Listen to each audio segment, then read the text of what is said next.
তেজগাঁ থেকে সংবাদ সন্ধ্যা নিয়ে আপনাদের সাথে আছি আমি মাহমুদা মৌমিতা। আমি জাহিদ হোসেন। জানাবো বার্তা কক্ষের সর্বশেষ। বিএনপির মদতেই ২১শে আগস্টের হামলা, বললেন প্রধানমন্ত্রী, নিহতদের আওয়ামী লীগের শ্রদ্ধা।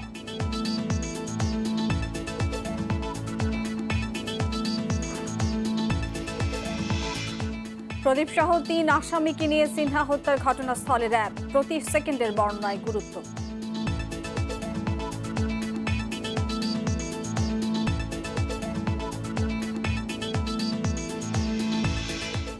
বৃহস্পতিবার থেকে আবারও স্টেশন কাউন্টারে রেলের টিকিট, বহরে যুক্ত হচ্ছে আরও ১৮টি ট্রেন।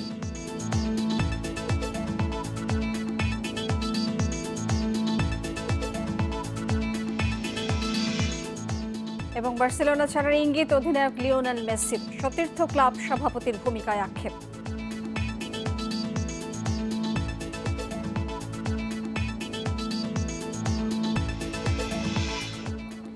২১ আগস্টের গ্রেনেড হামলার সাথে বিএনপি নেত্রী বেগম খালেদা জিয়া জড়িত ছিল, এমনকি হামলার সব আলামত নষ্ট করেছিল বলে জানিয়েছেন প্রধানমন্ত্রী শেখ হাসিনা।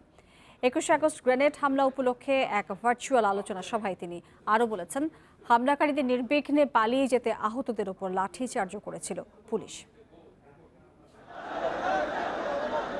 গ্রেনেড হামলায় নিহতদের শ্রদ্ধা জানাতে এই আয়োজন।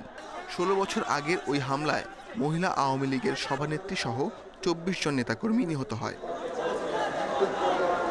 দলের পক্ষ থেকে সকালে আওয়ামী লীগের সাধারণ সম্পাদক ওবায়দুল কাদের সহ কেন্দ্রীয় নেতারা শ্রদ্ধা নিবেদন করেন। পরে দলটির সহযোগী সংগঠনের পক্ষ থেকেও শ্রদ্ধা জানানো হয়। শ্রদ্ধা জানান ১৪ দলের কেন্দ্রীয় নেতারাও। এ সময় নেতাকর্মীদের ভিড়ে করোনায় স্বাস্থ্যবিধি মানা ব্যত্যয় হয়। পরে আওয়ামী লীগের কেন্দ্রীয় কার্যালয়ে আয়োজিত আলোচনা সভায় ভিডিও কনফারেন্সে যুক্ত হন আওয়ামী লীগ সভানেত্রী ও প্রধানমন্ত্রী শেখ হাসিনা।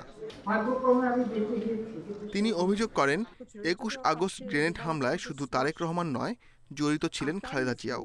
খালেদা জিয়া সে ক্ষমতায় আসে, আর ক্ষমতায় পরবর্তী এসেই এই ২১ আগস্ট গ্রেনেড হামলা ঘটায় এবং এর সঙ্গে তার ছেলে তারেক রহমান যে জড়িত, সেটা তো ওই যারা এই ষড়যন্ত্রে জড়িত তাদেরই তো কথায় বের হয়ে এসেছে। ২১ আগস্ট গ্রেনেড হামলার পূর্বে খালেদা জিয়ার বক্তব্য ছিল যে শেখ হাসিনা প্রধানমন্ত্রী তো দূরের কথা, বিরোধী দলের নেতাও কোনোদিন হতে পারবে না। এই ভবিষ্যৎবাণী খালেদা জিয়া কিভাবে দিয়েছিল? শেখ হাসিনা বলেন, বিএনপি বরাবরই হত্যার রাজনীতির সঙ্গে জড়িত। দলটির প্রতিষ্ঠাতা জিয়াউর রহমান ১৫ আগস্ট হত্যায় জড়িত ছিল। জাতির পিতা বঙ্গবন্ধুর হত্যাকারী, তাদেরকে ইন্ডেমনিটি দেওয়া হয়, বিভিন্ন দূতাবাসে চাকরি দেওয়া হয় এবং চক্রান্তের সাথে খন্দকার মোস্তাক যেমন জড়িত, সেই সাথে জিয়াউর রহমান এবং তারাও জড়িত। কারণ জিয়াউর রহমান জড়িত এই কারণে যে খন্দকার মোস্তাক অবৈধভাবে ক্ষমতা যখন দখল করে, জিয়াউর রহমানকে সেনাবাহিনী প্রধান করে, আবার জিয়াউর রহমানই সেনাবাহিনী প্রধান থাকা অবস্থায় রাষ্ট্রীয় ক্ষমতা দখল করে নিজেকে রাষ্ট্রপতি ঘোষণা দেয়। সভায় আওয়ামী লীগের সাধারণ সম্পাদক ওবায়দুল কাদের বলেন, ১৫ আগস্টের মতো ২১ আগস্ট হামলাকারীদেরও রায় কার্যকর হবে। Ashik Hossain, Independent News, Dhaka. ২১ August grenade হামলার প্রতিবাদে সারা দেশে দোয়া, আলোচনা সভা ও শোক র্যালি করেছে আওয়ামী লীগের নেতাকর্মীরা। রাজশাহী নগরীর কুমারপাড়া দলীয় কার্যালয়ে নিহতদের স্মরণে স্থাপন করা অস্থায়ী বেদিতে ফুল দিয়ে শ্রদ্ধা জানান মহানগর আওয়ামী লীগের নেতাকর্মীরা। দলীয় কার্যালয়ে আলোচনার পর নিহতদের স্মরণে দোয়া মাহফিল অনুষ্ঠিত হয়। দিনটি উপলক্ষে চাঁপাইনবাবগঞ্জে একটি শোক র্যালি বের করা হয়। গ্রেনেড হামলায় জড়িতদের দ্রুত গ্রেপ্তার ও বিচারের রায় দ্রুত কার্যকরের দাবিতে পটুয়াখালীতে মানববন্ধন কর্মসূচি অনুষ্ঠিত হয়েছে। এছাড়া নাটোর, নেত্রকোনা, পিরোজপুর, মানিকগঞ্জ সহ বিভিন্ন স্থানে ২১ আগস্ট গ্রেনেড হামলার প্রতিবাদে নানা কর্মসূচি পালিত হয়। আজ ভয়াল ২১শে আগস্ট। ১৬ বছর আগের এই দিনে বঙ্গবন্ধু এভিনিউতে আওয়ামী লীগের সমাবেশে গ্রেনেড হামলায় প্রাণ হারান দলের মহিলা বিষয়ক সম্পাদক আইভি রহমান সহ ২৪ জন। আহত হন অন্তত ৫০০ নেতাকর্মী। অল্পের জন্য প্রাণে বেঁচে যান তৎকালীন বিরোধী দলীয় নেতা শেখ হাসিনা। বঙ্গবন্ধু এভিনিউতে ট্রাকে তৈরি অস্থায়ী মঞ্চে বক্তব্য রাখছিলেন শেখ হাসিনা। এর পরপরই ছিল সন্ত্রাস ও জঙ্গি বিরোধী মিছিল। সভাপতির বক্তব্য তখন প্রায় শেষ। বিকেল 5টা 22 শুরু হয় বোমা হামলা। 2 মিনিটের মধ্যে একের পর এক বিস্ফোরিত হয় 13টি গ্রেনেড। পুরো এলাকা পরিণত হয় মৃত্যুপুরীতে। দলের নেতাকর্মী ও দেহরক্ষীরা মানববর্ম তৈরি করে রক্ষা করেন বঙ্গবন্ধু কন্যাকে। উনি বক্তৃতা শেষ করে যখন নামছিলেন ঠিক তখন লক্ষ্য করেই গ্রেনেড নিক্ষেপ করা হয়, গ্রেনেড বিস্ফোরিত হয়, ব্রাশ ফায়ার হয়। আমরা তখন তাকে নিয়ে পড়ে গেলাম। পরবর্তীকালে তাকে নামিয়ে দেওয়া হলো। তিনি যখন গাড়িতে উঠবেন তখন তাকে লক্ষ্য করে আবার গুলিবর্ষণ করা হয়। তিনি বেঁচে গেলেও প্রাণ হারান 24 নেতাকর্মী, আহত হয় আরও 500, যাদের অনেকেই এখনো বয়ে বেড়াচ্ছেন স্প্লিন্টার। আমার নেত্রী শেখ হাসিনা তখন শুয়ে পড়লো ট্রাকের ভিতরে উপুতে, আর সমস্ত লোকজন আমাদের নেতাকর্মী ট্রাকে ছিল, সবাই ট্রাকের উপরে আপাকে আগলে রাখলো। সে সময় একটা গ্রেনেড ট্রাকের নিচে গড়ে আসলো। অসংখ্য নেতাকর্মী কাতরাচ্ছে। আইবিএফ তো ফার্স্ট গ্রেনেড আইবিএফ খায়, আইবিএফ পড়ে গেছে। হামলা করেই দমেনি ষড়যন্ত্রকারীরা। আহত নেতাকর্মীদের চিকিৎসা নিয়েও গড়িমসি করা হয়েছে। সেদিনই শেখ হাসিনা অভিযোগ করেন তাকে হত্যার চেষ্টা চলছিল অনেক আগে থেকেই। এ হামলা তারই নজির। এই এত বড় একটা নারকীয় ঘটনায়, যেখানে যেই ঘটনাটা ঘটাইছে প্রকাশ্য দিবালোকে লক্ষ লক্ষ জনতার উপস্থিতিতে, সেই ঘটনায় সামান্য 52 জনকে আসামি করা এটা যুক্তিযুক্ত কোনোদিন হয় না। আর খালেদা জিয়াকে আসামি করে নাই। যদি স্বরাষ্ট্র প্রতিমন্ত্রী আইজিপি আসামি অন্তর্ভুক্ত হয়, স্বরাষ্ট্রমন্ত্রীকে কেন আসামি করা হলো না? তখন তো স্বরাষ্ট্রমন্ত্রীর দায়িত্ব ছিল বেগম খালেদা জিয়া। বঙ্গবন্ধু কন্যা শেখ হাসিনাকে হত্যা চেষ্টা হয়েছে বহুবার। সব বাধা পেরিয়ে তিনি এখন বিশ্বের প্রভাবশালী নেতাদের একজন। Ashik Hossain, Independent News, Dhaka.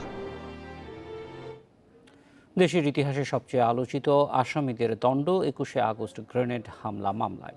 সাবেক স্বরাষ্ট্র প্রতিমন্ত্রী লুৎফুজ্জামান বাবর, উপমন্ত্রী আব্দুস সালাম পিন্টু এবং তৎকালীন ডিজিএফআই ও এনএসআই প্রধানসহ 19 জনের মৃত্যুদণ্ড দেয় আদালত। এছাড়া বিএনপির ভারপ্রাপ্ত চেয়ারম্যান তারেক রহমান, তৎকালীন প্রধানমন্ত্রী খালেদা জিয়ার রাজনৈতিক সচিব হারিস চৌধুরী সহ 19 জনের যাবজ্জীবন। দণ্ডপ্রাপ্ত আসামিদের 18 জনই এখন পলাতক।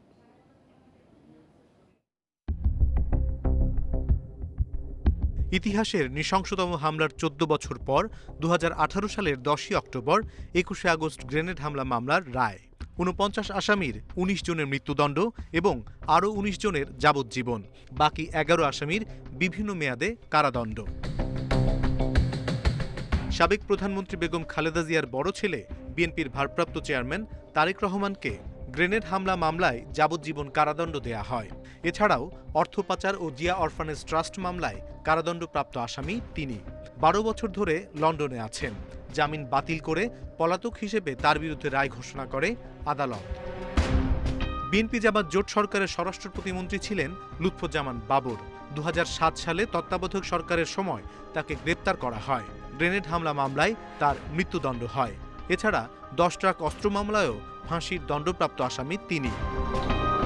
4 দলীয় জোট সরকারের প্রভাবশালী নেতা হারিস চৌধুরী ছিলেন সাবেক প্রধানমন্ত্রী খালেদা জিয়ার রাজনৈতিক সচিব। গ্রেনেড হামলা মামলায় তিনি যাবজ্জীবন কারাদণ্ডপ্রাপ্ত আসামি। 2007 সালে শুদ্ধি অভিযানের সময় দেশ ছেড়ে পালিয়ে যান তিনি। সাবেক শিক্ষা উপমন্ত্রী আব্দুস সালাম পিন্টু তারেক রহমানের ঘনিষ্ঠ জন হিসেবে পরিচিত। 21শে আগস্ট গ্রেনেড হামলা মামলার রায়ে তাকে মৃত্যুদণ্ড দেয় আদালত। 2007 সাল থেকে কারাগারে তিনি। জামায়াত নেতা ও যুদ্ধাপরাধী আলী আহসান মুহাম্মদ মুজাহিদ গ্রেনেড হামলা মামলার অন্যতম গুরুত্বপূর্ণ আসামি, কিন্তু যুদ্ধাপরাধ মামলায় তার ফাঁসি কার্যকর হওয়ায় গ্রেনেড হামলা মামলা থেকে তার নাম বাদ দেয়া হয়। উগ্রবাদী হরকাতুল জিহাদের নেতা মুফতি হান্নান গ্রেনেড হামলা মামলায় মূল আসামি। তাঁর স্বীকারোক্তির পর তারেক রহমান, লুৎফুজ্জামান বাবর সহ অনেক রাঘব বোয়াল এ মামলায় আসামি হন। সিলেটে গ্রেনেড হামলা চালিয়ে 3 জনকে হত্যার দায়ে 2017 সালে তার ফাঁসি কার্যকর হয়। কুমিল্লা থেকে একাধিকবার নির্বাচিত সংসদ সদস্য মোফাজ্জেল হোসেন কায়কোবাদ গ্রেনেড হামলা মামলায় তার যাবজ্জীবন সাজা হয়। মধ্যপ্রাচ্যের ঘনিষ্ঠজন হিসেবে পরিচিত এই বিএনপি নেতাও পলাতক। তাজুল ইসলাম মাওলানা তাজউদ্দিন নামেই পরিচিত। তিনি বিএনপি সরকারের শিক্ষা উপমন্ত্রী আব্দুস সালাম পিন্টুর ভাই। গ্রেনেড হামলার পর তাজুল ইসলামকে ভুয়া পাসপোর্টের মাধ্যমে বিদেশ পাঠিয়ে দেয়া হয়। গ্রেনেড হামলা মামলায় তারও মৃত্যুদণ্ড হয়। গ্রেনেড হামলা মামলার আরেক আসামি হানিফ এন্টারপ্রাইজের মালিক মোহাম্মদ হানিফকেও মৃত্যুদণ্ড দেয় আদালত। তিনি দুবাইয়ে পলাতক বলে জানা গেছে। অবসরপ্রাপ্ত মেজর জেনারেল রেজ্জাকুল হায়দার চৌধুরী ছিলেন প্রতিরক্ষা গোয়েন্দা সংস্থা বা ডিজিএফআই এর প্রধান। 4 দলীয় জোট সরকারের শাসনামলের প্রভাবশালী এই সেনা কর্মকর্তা এখন কারাগারে। গ্রেনেড হামলা মামলায় তাকে মৃত্যুদণ্ড দেয়া হয়েছে।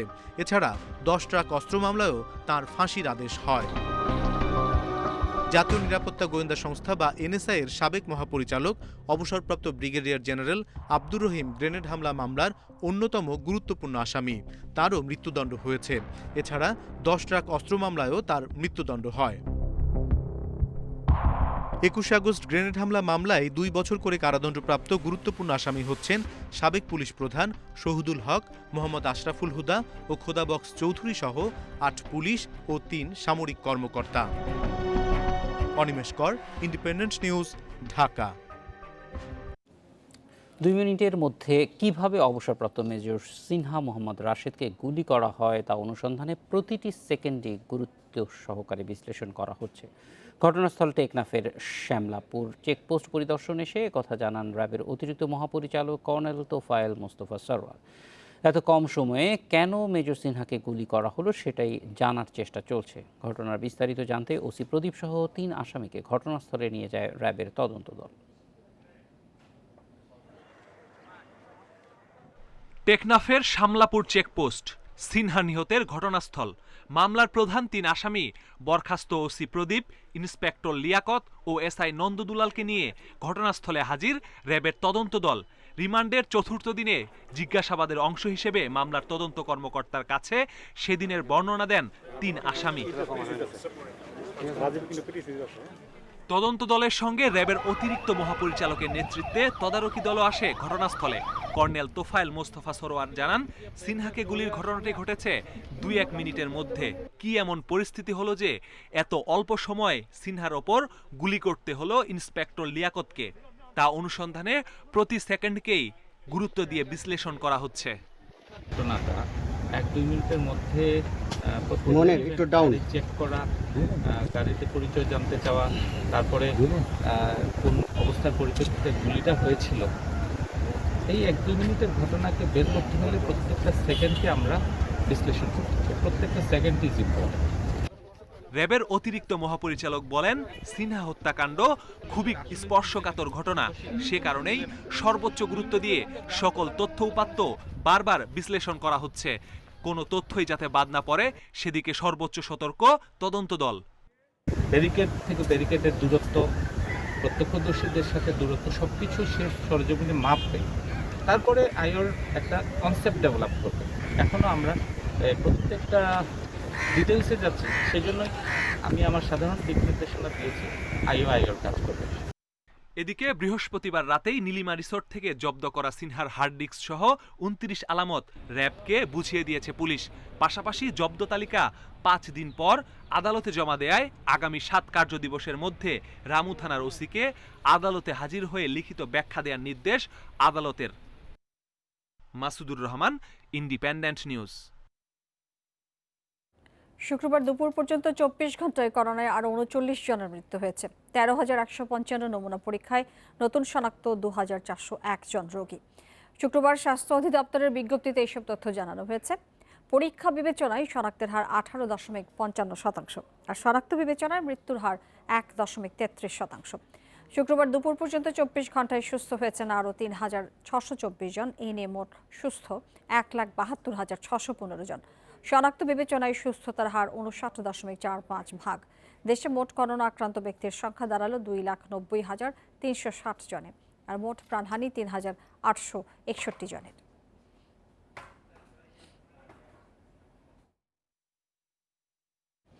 বৃহস্পতিবার থেকে কাউন্টারে টিকিট পাবেন রেলের যাত্রীরা। সেদিন থেকেই যুক্ত হবে আরও 18 জোড়া ট্রেন। ফলে মোট 48 জোড়া ট্রেনের টিকিট কাউন্টার থেকে কিনতে পারবেন যাত্রীরা। পাশাপাশি ভ্রমণে বাধ্যতামূলক জাতীয় পরিচয়পত্র রাখার নিয়ম থেকে সরে এসেছে রেলওয়ে কর্তৃপক্ষ। টিকিট যার ভ্রমণ তার। 13 আগস্ট থেকে এমন নীতির বিজ্ঞপ্তি প্রকাশ করে রেলওয়ে কর্তৃপক্ষ। বলা হয়, স্টেশনে অনলাইনের টিকিটের সাথে দেখাতে হবে জাতীয় পরিচয়পত্র। রেলওয়ে কর্তৃপক্ষের এমন সিদ্ধান্তে ক্ষোভ প্রকাশ করেন অনেকেই। সমালোচনার মুখে এই সিদ্ধান্ত বাতিল করল রেলওয়ে কর্তৃপক্ষ। তাই এখন ট্রেনের ভ্রমণে জাতীয় পরিচয়পত্র না রাখলেও চলবে, এমন ঘোষণায় সন্তুষ্ট যাত্রীরা। এনআইডিটার সাথে বহন করাটা আমি মনে করি খুবই ঝুঁকিপূর্ণ। এনআইডি ফটোকপি হয়তো বা থাকতে পারে, সেই বিষয়ে আমি মনে করি এটা নেওয়া যাইতে পারে। হ্যাঁ, অবশ্যই এটা হয়রানি হচ্ছে, কারণ আগে বলতেছে আমাদের মধ্যে তো একটা ভয় থাকতেছে যে আবার যদি না হয়, টিকিট কাটতে না পারি এনআইডি কার্ড ছাড়া, সবসময় তো কাছে নিয়ে থাকি না। সমস্যা, একটা ফিক্সড সিস্টেম হইলে সবচেয়ে ভালো হয়। এখনও অনলাইনে টিকিট কাটায় অভ্যস্ত নন অনেকেই, তাই 27 তারিখ থেকে আবারও কাউন্টারে টিকিট বিক্রির সিদ্ধান্ত নিয়েছে কর্তৃপক্ষ।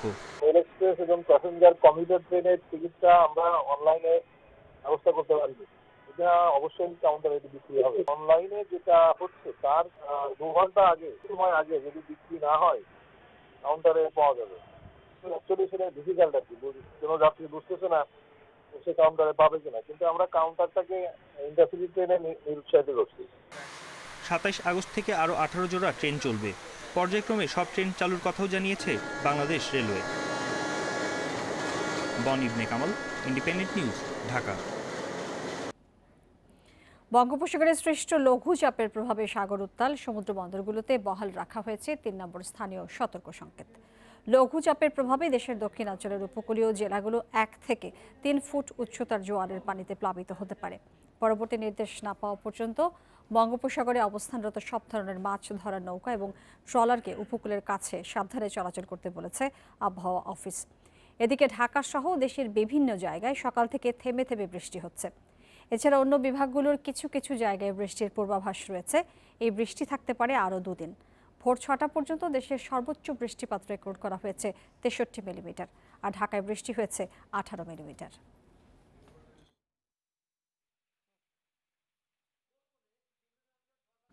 বৈরী আবহাওয়া ও নদীতে প্রচণ্ড স্রোতে দেশের বিভিন্ন জায়গায় আজও বন্ধ রয়েছে ছোট নৌযান চলাচল। দুর্ঘটনা এড়াতে গতকাল থেকে ছোট লঞ্চ চলাচল বন্ধ করে বিআইডব্লিউটিএ।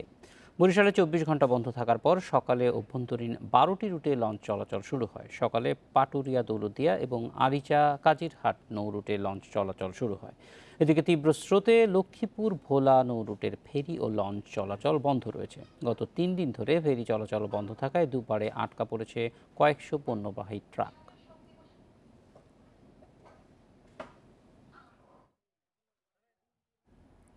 অস্বাভাবিক জোয়ারের পানিতে ভোলার দক্ষিণ ইলিশায় বন্যা নিয়ন্ত্রণ বাঁধ ভেঙে 15,000-এরও বেশি মানুষ পানিবন্দী আছেন। লোকালয়ে পানি ঢুকে ভেসে গেছে মাছ, হাঁস, মুরগি, গবাদি পশু। সহায় সম্বল হারিয়ে নিঃস্ব এখন এইসব মানুষ। বৈরী আবহাওয়া আর অমাবস্যার প্রভাবে গত কয়েকদিন ধরেই ভোলার নদ নদীতে পানির চাপ বেশি। এতে আতঙ্কে ছিল নদী তীরের মানুষ।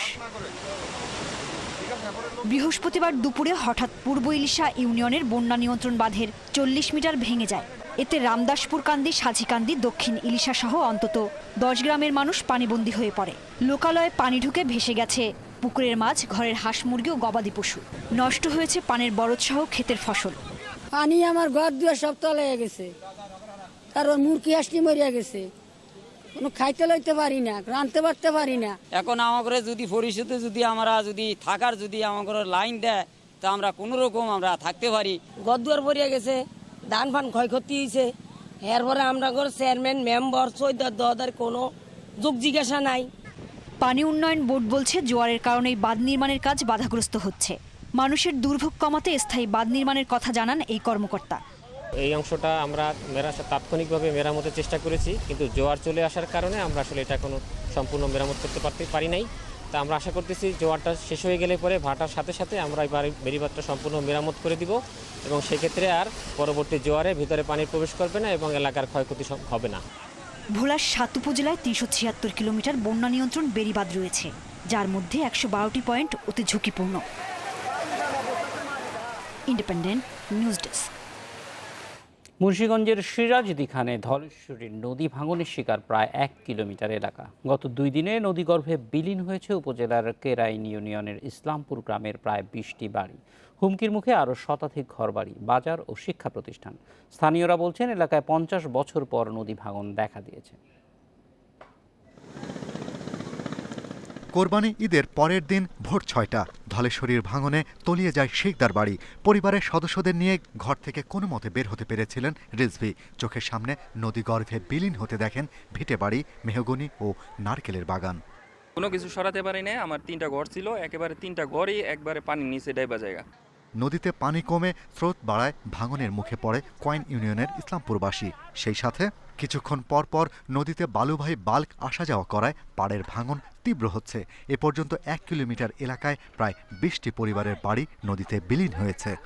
পাশে একটা ওপারে একটা নদী আছে, ওদিক দিয়ে আর কি যাতায়াত করতে হলে এখন এই ইদানিং আর কি বেশি যাচ্ছে আর কি দিক দিয়ে, এই কারণে আর কি আর চাপটারও বেড়ে যাচ্ছে, স্রোতের চাপটা। নেতাদের মাধ্যমে ড্রেজিংটা করা হয়েছিল, তো এলাকার জনগণ তাদেরকে ইট পাটকেল মাইরা থামাইয়া দিয়েছিল, এই কারণে মূলত আর করে নাই তারা। এই প্রভাবটার কারণেই মূলত ভাঙা। স্থানীয় বয়োজ্যেষ্ঠরা বলছেন প্রায় 50 বছর পর এলাকায় নদী ভাঙন দেখা দিয়েছে। নদীর ওপার উত্তর ইসলামপুরের চর জেগে ওঠায় এপারে ভাঙন শুরু হয়েছে।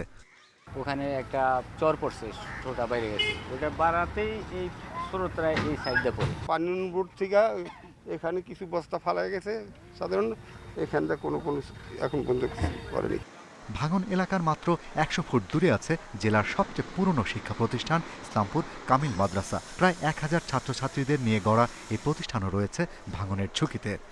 যেভাবে শুরু হয়েছে এখন হয়তো এটা সাময়িক বন্ধ আছে, যদি এভাবে চলতে থাকে বা হঠাৎ করে যদি আবার শুরু হয়, তো যে কোনো মুহূর্তে আমাদের যে দিনী প্রতিষ্ঠান, যেটা মুন্সিগঞ্জ জেলার মধ্যে সর্বশ্রেষ্ঠ বিদ্যাপীঠ ইসলামী শিক্ষা প্রতিষ্ঠান, এটা যে কোনো সময় ঝুঁকির ভিতরে আছে। গবেষণা প্রতিষ্ঠান CEGIS বলছে এবছরই নদীতে বিলীন হতে পারে দেশের প্রায় 2400 বর্গ কিলোমিটার এলাকা। 12 জেলার 16 পয়েন্টে ভাঙন নিতে পারে ভয়াবহ রূপ। সবচেয়ে বেশি ঝুঁকিতে পড়তে পারে যমুনা ও পদ্মা পাড়ের মানুষ। Shahriar Anirban, independent News, Dhaka. বিশ্বে করোনায় আক্রান্ত 2,28,00,000 ছাড়িয়েছে, প্রাণহানি 7,96,000-এর বেশি। একদিনে 2,66,000-এর বেশি নতুন রোগী শনাক্ত হয়েছে, মৃত্যু 6,000-এর বেশি। আবারও একদিনে সর্বোচ্চ 68,500 করোনা রোগী শনাক্ত হয়েছে ভারতে। ভারতে প্রতিদিন বাড়ছে করোনায় আক্রান্ত ও মৃত্যু। বিশ্বে আবারও একদিনে সর্বোচ্চ 68,500 শনাক্ত হয়েছে দেশটিতে। সংক্রমণ ছাড়িয়েছে 29 লাখ। নতুন 981 জন নিয়ে দেশটিতে মোট প্রাণহানি প্রায় 55,000। করোনা মোকাবেলায় 31 আগস্ট পর্যন্ত নতুন কড়াকড়ি আরোপ করেছে পাঞ্জাব সরকার। রাত্রিকালীন কারফিউ জারির পাশাপাশি কড়াকড়ি আরোপ করা হয়েছে পাবলিক ও প্রাইভেট ট্রান্সপোর্টে। সবচেয়ে ক্ষতিগ্রস্ত 5 জেলার অর্ধেক দোকানপাট বন্ধ রাখার নির্দেশ দিয়েছে রাজ্য সরকার। এদিকে যুক্তরাষ্ট্রে 24 ঘন্টায় 1000-এর বেশি প্রাণহানি হয়েছে, নতুন করে শনাক্ত 44,000-এর বেশি। এরপরও অনেক রাজ্য বহাল রেখেছে কড়াকড়ি শিথিলের সিদ্ধান্ত। বৃহস্পতিবার দেশজুড়ে শতাধিক সিনেমা হল চালু করেছে মার্কিন সংস্থা AMC ওয়াটারফ্রন্ট 22 থিয়েটার। ব্রাজিলের সংক্রমণ কিছুটা নিয়ন্ত্রণে এসেছে বলে দাবি করেছে সরকার। বন্ধ করা হয়েছে অনেক অস্থায়ী হাসপাতাল। দেশটিতে আক্রান্তের সংখ্যা 35 লাখের বেশি, প্রাণহানি ছাড়িয়েছে 1,12,000। করোনায় ফের বিপর্যস্ত স্পেন। 24 ঘন্টায় শনাক্ত হয়েছেন 3,000-এর বেশি, প্রাণ গেছে 16 জনের। এপ্রিলের পর সর্বোচ্চ 1,500 করোনা রোগী শনাক্ত হয়েছে জার্মানিতে। দক্ষিণ কোরিয়াতেও বেড়েছে আক্রান্ত। এদিকে রাশিয়ার তৈরি করোনা ভ্যাকসিন চূড়ান্ত ধাপে 40,000 মানুষের ওপর পরীক্ষামূলক প্রয়োগ হবে বলে জানিয়েছে রুশ সংবাদ সংস্থা তাস। ভ্যাকসিন আবিষ্কারে জোর চেষ্টা চালাচ্ছে পেরু ও কিউবাও। Nusrat Jerin, independent news. বার্সেলোনায় নিজের অনিশ্চিত ভবিষ্যৎ দেখছেন মেসি। নতুন কোচ রোনাল্ড কোম্যানের সাথে সাক্ষাতে নো ক্যাম্প ছাড়ার ইঙ্গিত দিয়েছেন তিনি। দল এবং ক্লাব সভাপতি বার্তোমেওর ভূমিকায় আক্ষেপ প্রকাশ করেছেন বার্সা অধিনায়ক। মেসির সোজা সাপটা কথায় পুনর্গঠন প্রক্রিয়ায় ধাক্কা খেল স্প্যানিশ ক্লাবটি। আগেও বার্সা ছাড়ার কথা ভেবেছেন, প্রকাশ্যে তা স্বীকারও করেছেন, কিন্তু পারিপার্শ্বিকতা প্রাণের নু ক্যাম্পে রেখে দিয়েছে। মেসি আছেন ব্লুগ্রানার প্রাণভ্রমরা হয়ে। এবারে পরিস্থিতি ভিন্ন। দলবদলে বিচক্ষণতার প্রমাণ না দেয়া ম্যানেজমেন্টের সঙ্গে দূরত্ব বাড়ছিল একটু একটু করে। কোচ আর কিছু সতীর্থের সঙ্গে মন কষাকষি মেসিকে দূরে ঠেলে দিয়েছে। এখন নিজ ঘরও যেন পর মনে হচ্ছে। বায়ার্ন ধাক্কায় মন ভাঙা মেসি পরিবার নিয়েছিলেন ছুটিতে। সেখান থেকে কাতালুনিয়ায় ফিরে নতুন কোচ কোমানের সঙ্গে দেখা করেছেন। কথা হয়েছে ভবিষ্যৎ নিয়ে, আর তাতে বেড়েছে দল ছাড়ার শঙ্কা।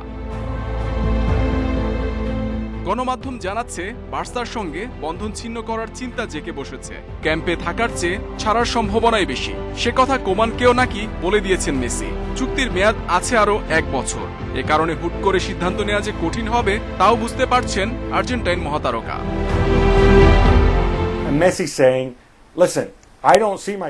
বার্সায় নিজের ভবিষ্যৎ নিয়ে সন্দিহান মেসি। ওর চুক্তি শেষ হতে 1 বছর বাকি। দলকে কক্ষপথে ফেরাতে ভূমিকা রাখতে হবে LM10-এর। তবে মেসির ক্লাব ছাড়ার ইঙ্গিত কোম্যানের চ্যালেঞ্জ কঠিন করবে। নেইমারকে ফেরানোর চেষ্টায় ব্যর্থ মেসি। বর্তমান প্রেক্ষাপটে বার্সা ছেড়ে পিএসজিতে যাওয়া সহজ হবে LM10-এর। এমনকি নেইমার, রোনালদো, মেসি ট্রায়োর স্বপ্নও দেখতে শুরু করেছেন অনেকে।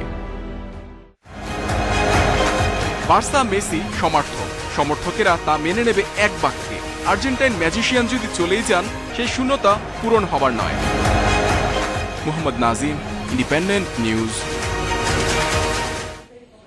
ইউরোপা লিগে ফাইনালে রাতে মুখোমুখি সেভিয়া ইন্টার মিলান। 2010-এ চ্যাম্পিয়ন্স লিগ জেতার পর ইন্টারের শোকেসে জমেনি ইউএফএ ট্রফি। কন্তের অধীনে সেই অপেক্ষার অবসান চায় তারা। অন্যদিকে ষষ্ঠ শিরোপার লক্ষ্যে সেভিয়ার প্রেরণা অতীত রেকর্ড। জার্মানির নিরপেক্ষ ভেন্যুতে ম্যাচ শুরু বাংলাদেশ সময় রাত 1টায়। ডাগআউটে কন্তে লোপেতেগির লড়াই। 1 দশকে প্রথম ইউরোপিয়ান ট্রফির অপেক্ষায় ইন্টার মিলান। প্রতিপক্ষ ইউরোপা লিগের রেকর্ড 5 বারের চ্যাম্পিয়ন সেভিয়া আরও একবার সেরা হতে মুখিয়ে। লুকাকুর দুরন্ত ফর্ম ইন্টারের বড় ভরসা। মার্টিনেজও আছেন ছন্দে। 3-5-2 ফরমেশনে এই দুইয়ের রসায়ন জমলে পূর্বে সেভিয়া। চোট থেকে সেরে ওঠা সানচেজ অ্যাটাকে যোগ করবে বাড়তি শক্তি। যদিও শুরুতে রিজার্ভ বেঞ্চেই থাকবেন এই চিলিয়ান। কন্তের অধীনে দীর্ঘ প্রতীক্ষার অবসান চায় ব্ল্যাক অ্যান্ড ব্লুজ। আমার শব্দ ভাণ্ডারে ভয় বলে কিছু নেই। আমার খেলোয়াড়েরাও এক মন্ত্রে উজ্জীবিত। সেভিয়াকে সমীহ করেই নামবো। যোগ্য দল বলেই আমরা ফাইনাল খেলছি। ছেলেরা জিততে মুখিয়ে আছে। সেভিয়ার জন্য লাকি ইউরোপা লিগ। দারুণ ছন্দে লোপেতেগির দল গেল 20 ম্যাচে অপরাজিত। কোচের চিন্তার কারণ লুকাস ওকাম্পোসের ফিটনেস। লুকাকু, মার্টিনেজকে রুখতে চাপ থাকবে রেগুইলন নাভাসের ওপর। ইন্টার ভারসাম্যপূর্ণ দল, অবশ্যই কঠিন প্রতিপক্ষ। আক্রমণে ওদের সামর্থ্য দেখেছি, রক্ষণেও ভালো সমর্থন পায়। মাঝে মধ্যে ভুলও করে বসে। আমাদের সুযোগ নিতে হবে। প্রতিটা মুহূর্ত গুরুত্বপূর্ণ। জিততে হলে মনোযোগ ধরে রাখা জরুরি। ইতালিয়ান ক্লাবের বিপক্ষে সবশেষ 3 ম্যাচে জয়ী সেভিয়া। তবে ইউরোপিয়ান প্রতিযোগিতায় ইন্টার মিলানের মুখোমুখি হচ্ছে এই প্রথম। Farzana Yasmin, independent news. এ ছিল সংবাদ সন্ধ্যা। ইন্ডিপেন্ডেন্ট টেলিভিশনের সব খবরের আরো বিস্তারিত জানতে চোখ রাখুন ফেসবুক, ইউটিউব এবং টুইটারে। সাথে থাকার জন্য ধন্যবাদ জানাচ্ছি সবাইকে।